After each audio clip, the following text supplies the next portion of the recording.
আসসালামু আলাইকুম সুপ্রিয় দর্শক, দেখেন আমরা একটা আইপিএস ফিটিং করতে আসলাম।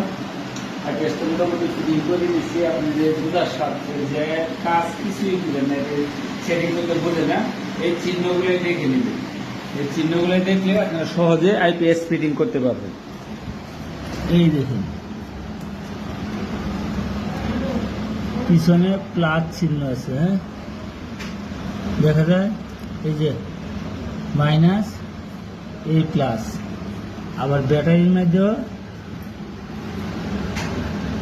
এই দেখেন মাইনাস মাইনাস, আবার এই পাশে দেখেন প্লাস।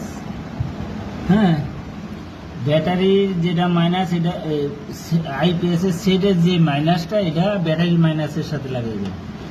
আবার আইপিএস এর সেটের যে প্লাসটা, এই প্লাসটা, হ্যাঁ, যে প্লাস লেখাটা আছে, এটা না এই যে ব্যাটারির এই প্লাসের সাথে লাগাইবে। ঠিক আছে, তাইলে এই যে একেবারে যারা নতুন বুঝেন না, তারা এইভাবে কাজটা করে দেবেন, ইনশাল্লাহ সফল হতে পারবেন। একসময় শিখে যাবেন পুরা কিছু। আসসালামু আলাইকুম ওয়া রাহমাতুল্লাহ।